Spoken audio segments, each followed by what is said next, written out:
O Senhor esteja convosco. Proclamação do Evangelho de Jesus Cristo segundo Lucas. Glória a vós, Senhor. Naquele tempo, disse Jesus a seus discípulos: haverá sinais no sol, na lua e nas estrelas. Na terra, as nações ficarão angustiadas, com pavor do barulho do mar e das ondas. Os homens vão desmaiar de medo, só em pensar no que vai acontecer ao mundo, porque as forças do céu serão abaladas. Então, eles verão o Filho do Homem vindo numa nuvem com grande poder e glória. Quando estas coisas começarem a acontecer, levantai-vos e erguei a cabeça, porque a vossa libertação está próxima. Tomai cuidado para que vossos corações não fiquem insensíveis por causa da gula, da embriaguez e das preocupações da vida. E esse dia não caia de repente sobre vós, pois esse dia cairá como uma armadilha sobre todos os habitantes de toda a terra. Portanto, ficai atentos e orai a todo momento, a fim de terdes força para escapar de tudo que deve acontecer e para ficardes em pé diante do Filho do Homem. Palavra da salvação. Glória a vós, Senhor. Aleluia, aleluia. Aleluia, aleluia. Que estas palavras sirvam para o perdão de todos os nossos pecados.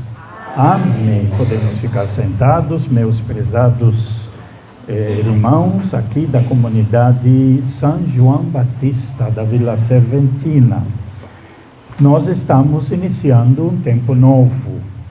Assim como o simbolismo que existe no circo da coroa do Advento, sem início, sem fim, assim o ano litúrgico que nós temos sempre vai iniciando, termina uma parte e começa de novo outra parte.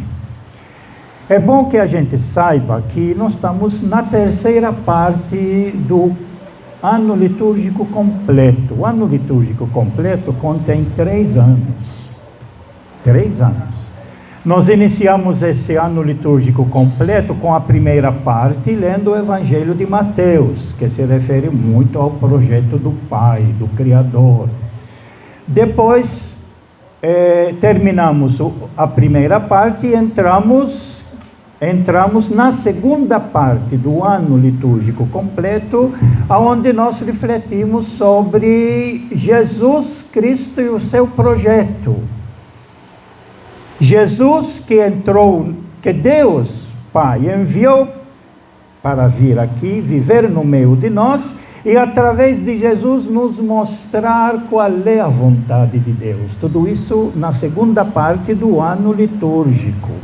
E agora estamos na terceira parte do ano litúrgico, que é dedicado à missão, através principalmente do Espírito Santo, que é o Espírito de Jesus, que Jesus prometeu e nós recebemos, para podermos, durante o resto da vida de cada um de nós, vivermos o projeto de Jesus, que é um projeto que ele trouxe do Pai. Portanto, o ano litúrgico, aliás, o projeto litúrgico da Igreja Católica, iniciando com Mateus, o ano inteiro, que é do Pai, o projeto do Pai. Esse projeto do Pai, o Filho, na segunda parte, nos mostrou em que consiste a vontade e o projeto do Pai. E agora nós vamos ver, a partir do Evangelho de Lucas, como é que isso acontece na vida do dia a dia da nossa vida, que seria a leitura do Evangelho de Lucas, guiados agora pelo Espírito Santo, mas o Espírito Santo é o Espírito de Jesus, e que é o Espírito de Deus, porque quem mostrou para nós como que é o Espírito de Deus foi a maneira como Jesus Cristo viveu e ensinou, mostrado para nós através do Evangelho de Marcos. Portanto, hoje nós estamos iniciando a terceira parte do ano litúrgico. De agora em diante, o ano que vem, até a festa de Cristo Rei, nós vamos aprofundar isso a partir do Evangelho de Lucas, e da qual a nossa leitura hoje já começa do Evangelho de Lucas, lendo mais ou menos a mesma leitura que nós lemos domingo antes da festa de Cristo Rei, que nós celebramos domingo passado. O que o evangelista está querendo colocar para nós aqui no Evangelho de Lucas, nesse texto, ele é muito difícil de entender, porque é tirado um pedaço, e desse pedaço ainda deixa faltando mais um pedaço, então é muito difícil o povo entender, a não ser que a gente estude e aprofunde, né? O que a gente, para aprofundar e entender cada vez mais o nosso compromisso e a nossa fé, nós precisamos sempre fazer. Não basta a leitura que ouvimos no domingo, não basta. Precisamos também fazer a nossa parte em casa, estudando, e principalmente esse ano, estudando o Evangelho de Lucas, o Evangelho do Caminho, o Evangelho do Espírito Santo, o Evangelho que vai mostrar para nós quem é verdadeiramente o nosso Deus, que é o Deus de misericórdia e sempre quer o bem a todos e sempre quer recuperar a vida de todos. Então, na leitura do Santo Evangelho, aliás, vou começar pela primeira leitura, que tem uma coisa aqui tirada do profeta Jeremias, onde ele visualiza o futuro. O profeta é aquele que visualiza o futuro, e diante da realidade que ele está vivendo, ele fala: nós precisamos mudar. Não dá para continuar na realidade de injustiça e maldades que estamos vivendo, e ele visualiza no futuro um tempo novo, como ele vai dizer, naqueles dias, aliás, eis que virão dias, diz o Senhor, esses dias acontecerão no tempo de Jesus, em que farei cumprir a promessa de bens futuros para a casa de Israel e para a casa de Judá. É lógico, está referindo para a casa, quer dizer, para o povo de Israel e de Judá, que éramos dois povos, formando todo o povo de Israel naquele tempo, mas hoje vai servir para nós. Naqueles dias, naquele tempo, farei brotar de Davi, a semente vem de Davi. Aliás, tem outro trecho que ele disse que a semente vai brotar da raiz de Davi, que é o pai de Davi, que é Jessé. Nós temos um canto de Natal que fala de Jessé. É de lá que vem a raiz, que é a raiz, e que vai vir aquele que vai vir nos salvar. Então, naqueles dias, naquele tempo, farei brotar de Davi a semente da justiça. Essa palavra, ela vai aparecer muito no Antigo Testamento, mas principalmente é a base do projeto de Jesus, como ele termina dizendo: o Senhor é nossa justiça. Então, farei brotar de Davi a semente da justiça, que fará valer a lei e a justiça na terra. Fará valer a lei e a justiça na terra, e não cada um fazer do que bem entender. O mais forte, o mais poderoso, ele domina, pega tudo para si, deixar a maioria sem nada. Isso não é justiça. Os grandes e poderosos, eles aprontam tudo o que eles quiserem, porque têm poder e força e têm dinheiro, e esmagam os outros, ou aproveitam dos outros. Isso, se for seguir a lei e a justiça, não acontece. E aquele que vem, ele está dizendo, é para estabelecer isso.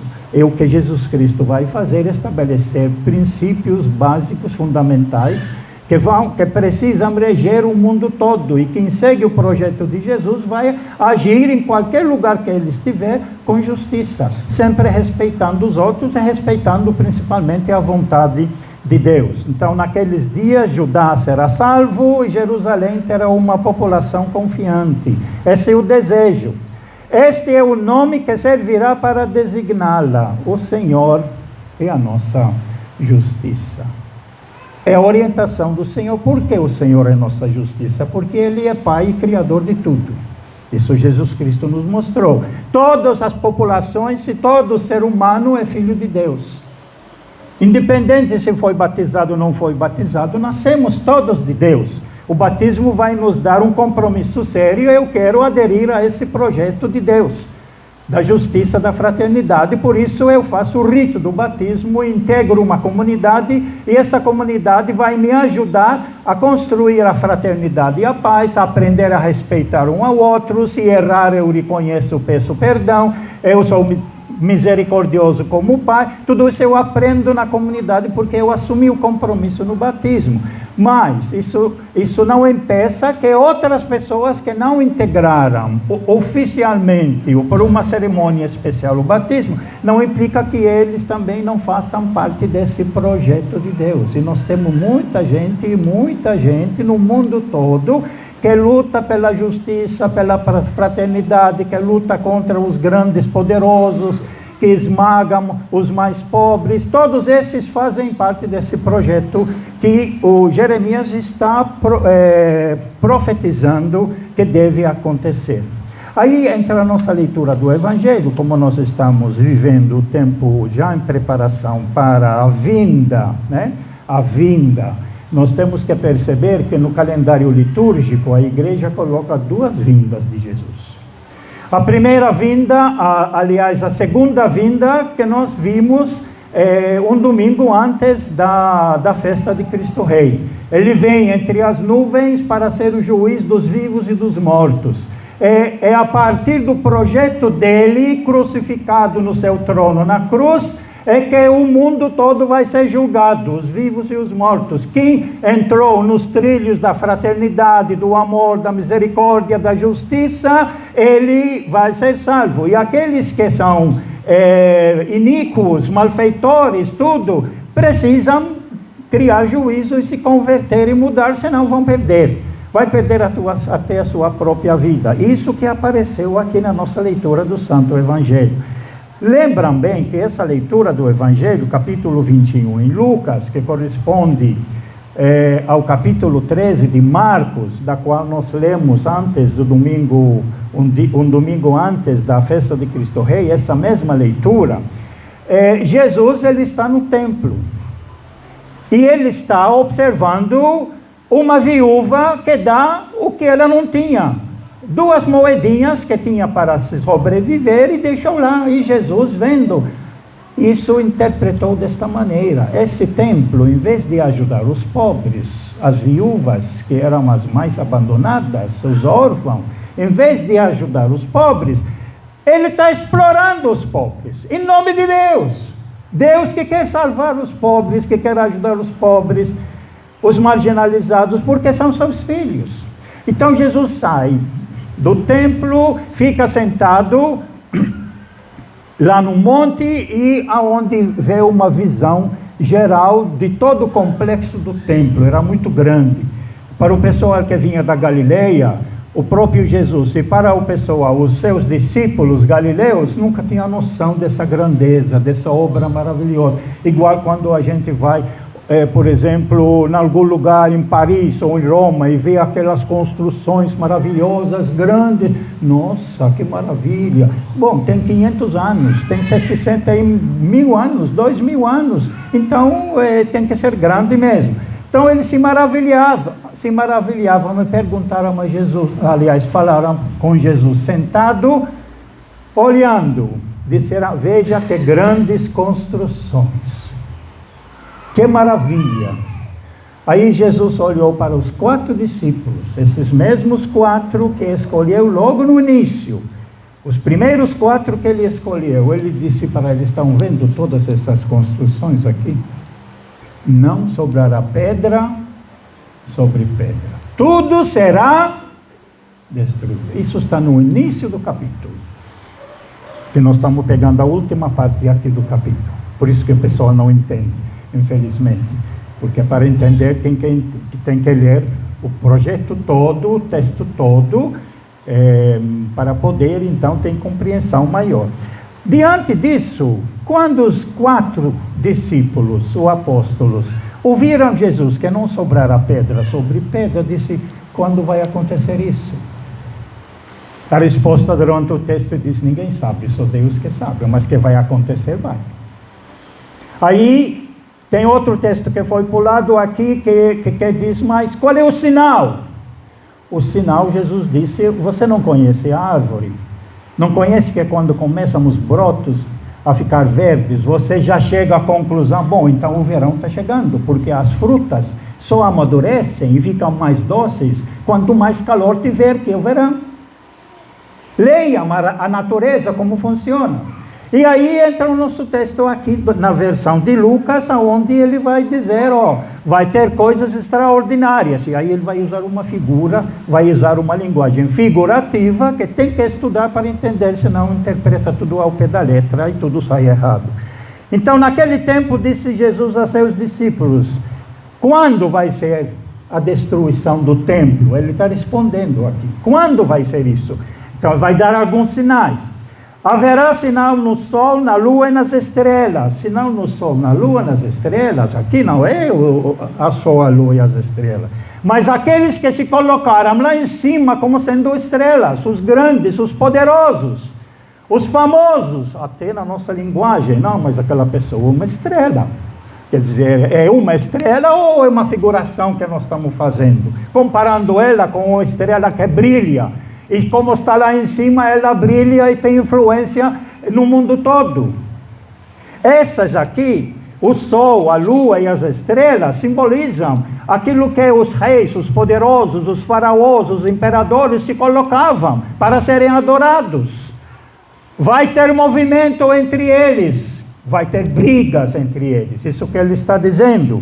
Na terra as nações ficarão angustiadas, com pavor do barulho do mar e das ondas. O mar, que no Evangelho, no Antigo Testamento, simboliza o perigo do inimigo. E é por isso que os textos que nós temos no Evangelho, da barca andando no mar, e o vento, e as ondas, tudo, isso é o perigo da vida, que está mostrando aqui. Fala? Depois eu falo. Então, na terra, as nações ficarão angustiadas, com pavor do barulho do mar e das ondas. Angustiadas exatamente por causa desse pessoal agora, os inimigos que vêm, eles vão atacar.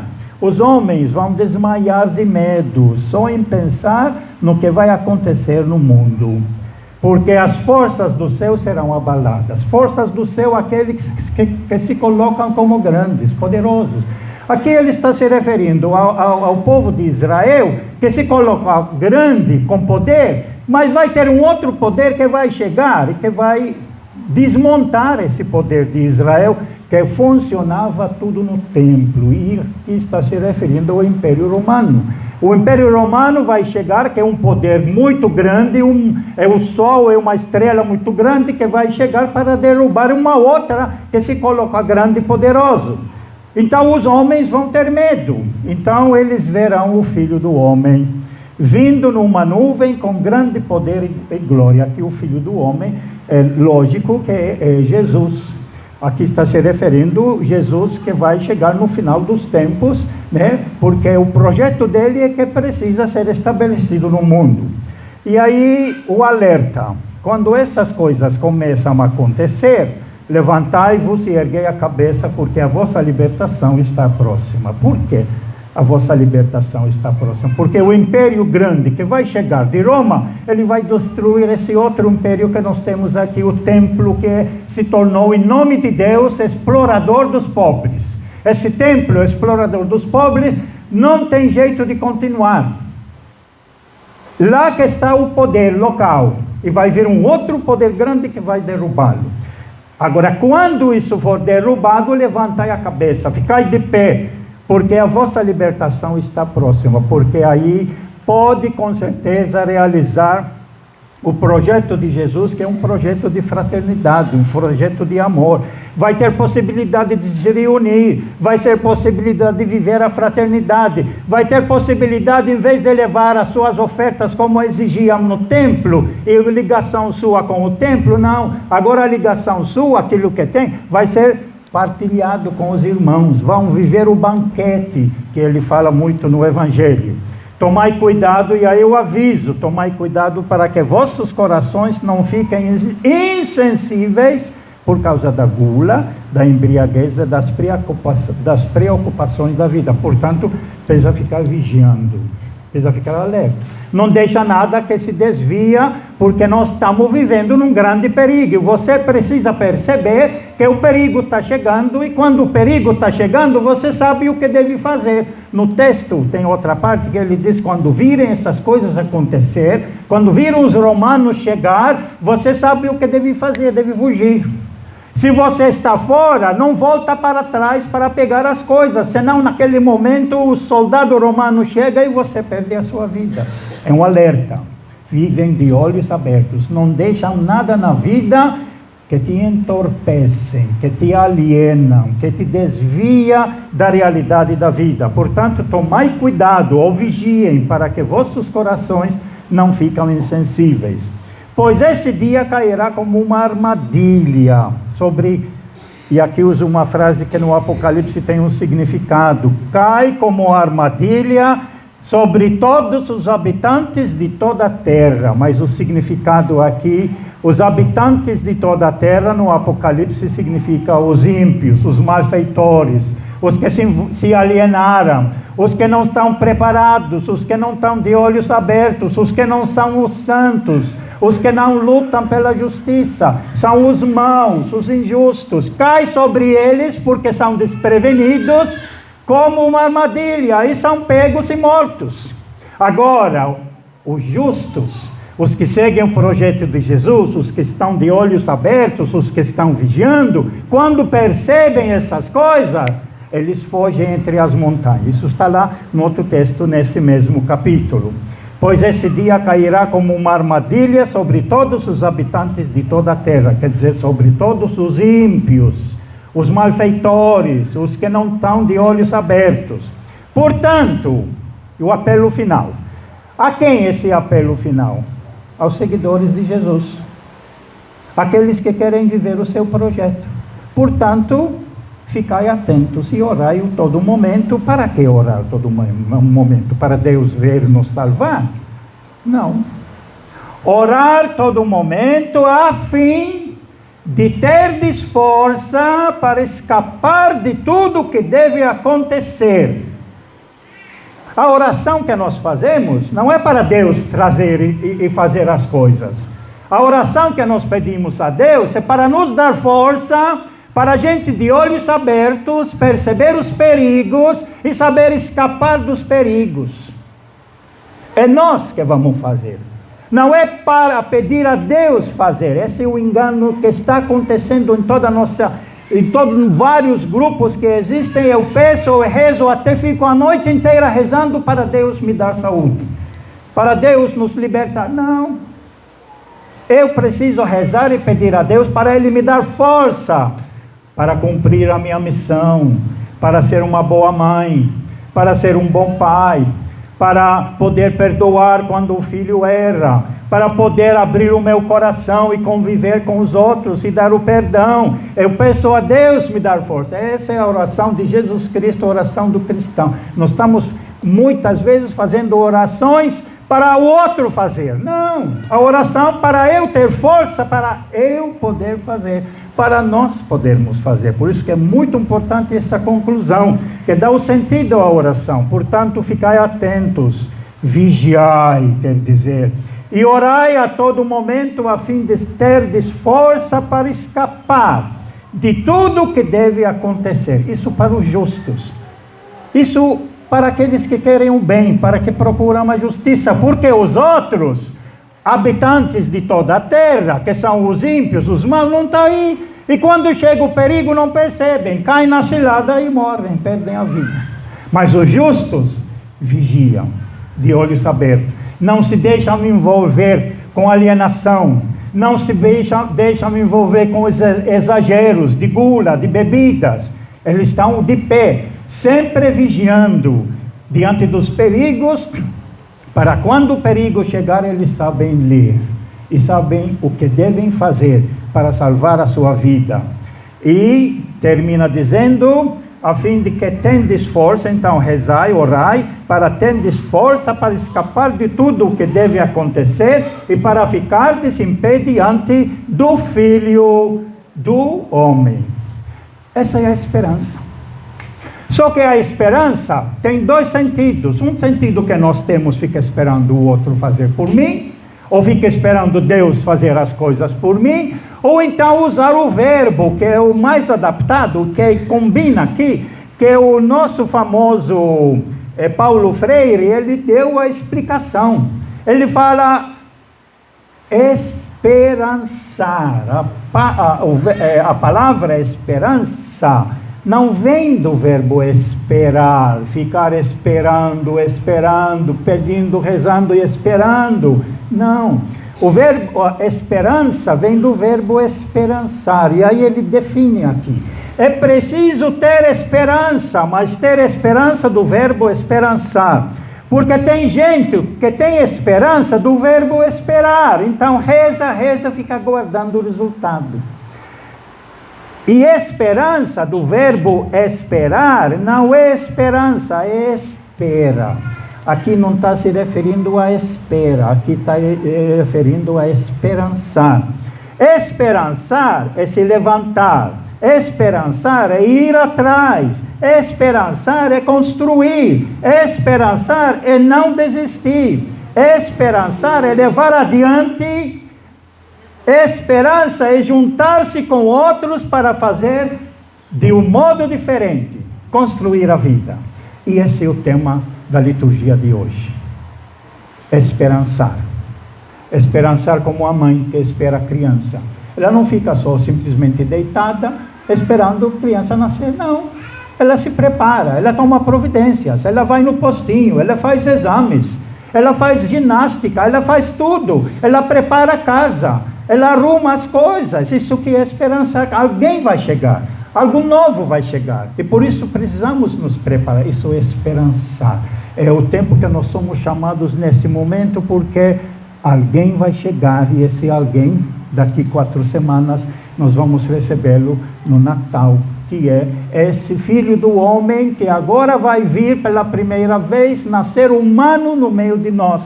E aí nós temos, para fechar, o texto que a igreja colocou para nós, da carta, a primeira carta aos Tessalonicenses, que é a primeira carta que Paulo escreveu. Ainda não tinha claro várias coisas sobre Jesus Cristo, sobre a vinda de Jesus, mas aqui ele coloca as coisas concretas. As cartas de São Paulo, interessante perceber que na primeira parte ele propôs uma explicação dogmática, teológica, um ensinamento, mas na segunda parte sempre apela à vida concreta, o que nós devemos fazer para viver esse projeto de Jesus. Por isso ele diz: o Senhor vos conceda que o amor entre vós, olha a base de tudo, o amor entre vós e para com todos aumente e transborde sempre mais. Que essa é a base do projeto de Jesus. Amai-vos uns aos outros como eu amei vocês. Servindo uns aos outros, perdoando uns aos outros, construindo fraternidade, se entrosando um com o outro, se interessando um para o outro para poder viver a dignidade da vida humana. E ele diz: faz isso a exemplo do amor. Aí vai dar o exemplo deles, que dedicam a sua vida para as comunidades, que construíram as comunidades. Que assim ele confirme os vossos corações. Deus, confirme os vossos corações numa santidade sem defeito aos olhos de Deus, nosso Pai, no dia da vinda de nosso Senhor Jesus Cristo com todos os seus santos. Está se referindo, lógico, nesse momento da segunda vinda de Jesus. Enfim, irmãos, vai repetir: eis o que vos pedimos e exortamos no Senhor Jesus. Aprendestes de nós como deveis viver para agradar a Deus, e já estáis vivendo assim. Ele está elogiando a comunidade, porque o projeto dela é projeto de fraternidade e de comunhão. Fazei, portanto, precisa crescer. Não basta o que vocês estão fazendo. Assim como na vida de cada um de nós. Não basta o que nós já conseguimos com nossa luta, com nosso trabalho. Isso continua até o último momento da vida de cada um de nós. Portanto, fazei progressos ainda maiores.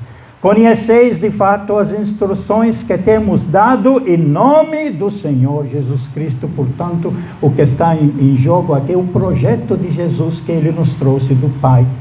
E que agora, na terceira parte do ano litúrgico, nós vamos aprofundar como vamos viver isso concretamente na nossa vida, construir essa fraternidade, esse amor, essa comunhão, vigilantes, esperançosos, quer dizer, construir o nosso caminho sem parar constantemente. Principalmente olhando aos perigos que nós enfrentamos na nossa sociedade hoje, e que se nós não prestarmos atenção e não abrirmos os olhos, facilmente nós somos presa fácil e perdemos a vida. Veja os perigos que nós temos na nossa sociedade hoje. Precisamos estar atentos, orientar os nossos filhos, os outros, ajudar uns aos outros para prestar atenção e saber fugir no momento certo daquilo que pode nos destruir, para podermos construir a fraternidade e o amor.